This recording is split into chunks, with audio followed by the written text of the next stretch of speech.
The movie Snake Eyes is out now in theaters, and what are my thoughts? First off, I love Henry Golding. He is a great actor. He's really, really good in this movie. Actually, everybody's really good in this movie. No one does really a bad performance. It's just some of the characters in this, specifically Snake Eyes, are kind of disappointing. And to be honest, kind of annoying. So let's first go into the negatives actually in this film, because there are a couple that I just really, really need to address. And there might be some spoilers. So just letting you know, there might be some spoilers coming up. The one thing that I was really looking forward to in this film was the action. And we have here, yet again, another example of shaky cam. It is one of the worst examples for action movies. You can see it in so many scenes in this film that, honestly, I don't really think the cinematographer knew what they were doing when it came to action. Because if they got any inspiration from Taken 3...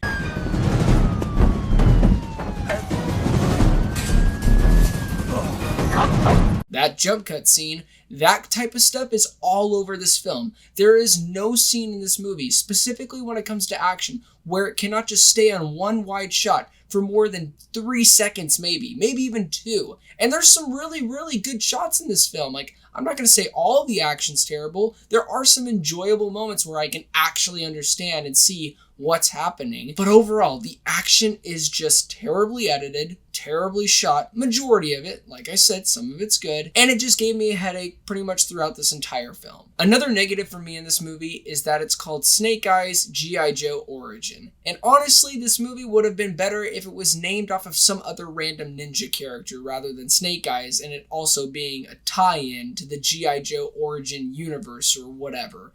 Because honestly, Cobra and G.I. Joe feel very forced in. I honestly think, I think it was about halfway, or maybe even more than halfway, when the G.I. Joe elements started to kick in.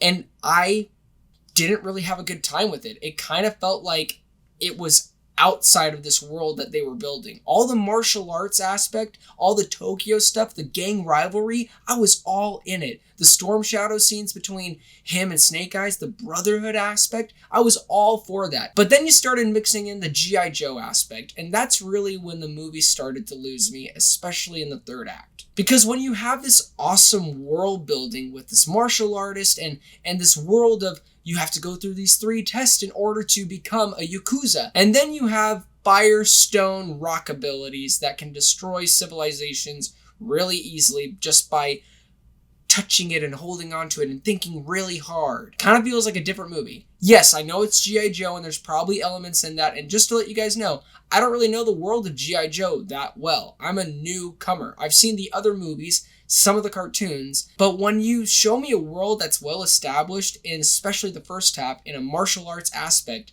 with training, montages, and I love all that stuff, and then you throw in some weird magic abilities in the last 25 minutes, it kind of takes me out of the movie. And the last thing that I absolutely did not like in this movie, and this is kind of a spoiler, I mean, this really is a spoiler, they made Snake Eyes for about 80% of the movie the main villain. And then he turns good in the last 20-25 minutes. I see what they were trying to do, and honestly, I kind of admire it, because to be honest, I don't really know the true origin of Snake Eyes. I don't know when he made the vow of silence or when his, vocal cords got ripped out. I don't know any of that stuff. But what I do know, and that's with this film, is that they were trying to probably do something different, and I truly, truly admire that. But with this character, with this rendition, with Henry Golding's version of Snake Eyes, I honestly felt throughout the entire experience of this film like this wasn't the way to go about this character. Like, you're telling me that he does all of this for his father, which is a good reason. Like, it's believable why he's doing this double cross to Storm Shadow. But then he changes his mind at the last minute, and this girl that was really all against him, and now she kind of likes him, and then when you get to the end of the film, where Storm Shadow is going his separate ways, by the way, he has a better backstory and a better origin movie than Snake Eyes does, and this is his film, but with this girl who's eyeing Snake Eyes and knowing that he's probably going to betray them, and then he betrays them, and then he changes his mind at the last second. Everybody says it's okay, even though you gave this thing that destroyed our people, our way of life, essentially, our home, and he gets away scot-free, and also he gets a suit. By the way, they showed the ending of the film in the trailer and the post-credit scene in the trailer, but they give him a suit, even though he killed essentially all those people. That blood, that's on Snake Eyes. All those people that died, that is Snake Eyes' fault. And Storm Shadow has every right to be upset with him. As you can tell, it kind of infuriated me. But anyways, let's talk about the things that I actually enjoyed about this film. And the first thing is the pacing. I actually didn't think this movie was boring at all. It was pretty entertaining. That doesn't mean it's a good movie, but I found the pacing not to be that awful. The cast in this movie is really good. The two leads are fantastic. Everybody does a good job. Henry Golding is still, yet again, a tremendous actor, and he gives it his all in this movie. Now, that doesn't mean I like his character, but him as an actor, he's really good in this. And also Andrew Koji from the show Warrior. He is tremendous in this, and I believed every line that he gave in this film. I felt his anger. I felt his frustration with, especially what happens with him at the ending. I believed what they were doing with this character. And to be honest, I think this movie should have been called Storm Shadow because I'm rooting for that guy more than the main character. And going into that positive, I thought the brotherhood aspect between these two guys was really, really good. And then they kind of ripped it apart when you find out that Snake Eyes is actually a double-crossing piece of poop. But I still like the brotherhood aspect, and especially with where they could go in a sequel, I could see some really genuine good moments between them, especially with what they established here. Even though I may not entirely like with what they did with Snake Eyes, they could potentially redeem him in the sequel, and I would actually be kind of interested to see where they go with these two characters. And I know I said the action was terrible and terribly shot, but there was some good moments. Like in the very beginning of the film, there's a scene where Tommy is about to die in the hands of Snake Eyes, but Snake Eyes defends him, and there's this really, really awesome brawl between like 20 guys and them, and a bunch of swords being stabbed through a car. I really, really liked that scene. And there's some other sprinkled moments throughout the movie that had some good wide shots. But to be honest, a good movie that I wish they took an inspiration from, and actually the guy who is the main lead of the film, The Raid, is in this movie. Maybe he should have gave the cameraman advice, because when you watch that movie, The Raid, you get some really, really nice wide shots, and you actually see what's going on. With this, they're like, here's one good wide shot, oh, back to this.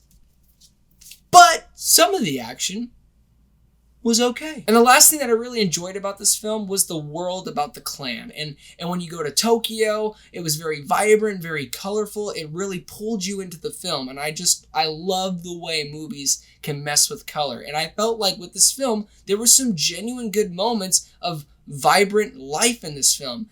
And then it goes back down by having bad characters. But when it comes to the world building and the origin of where Snake Eyes goes to become Snake Eyes, I would love an entire film knowing how this clan became this clan. And even more backstory about Storm Shadow and how he was raised to where he is now. I really, really enjoyed our time there in Tokyo. Overall, this is an entertaining film, but this movie is held down by bad character breakdown of Snake Eyes, because you are rooting against the character for a majority of the film, and then you're supposed to believe this transition that comes way too late. And for that, I'm going to give Snake Eyes a 6 out of 10.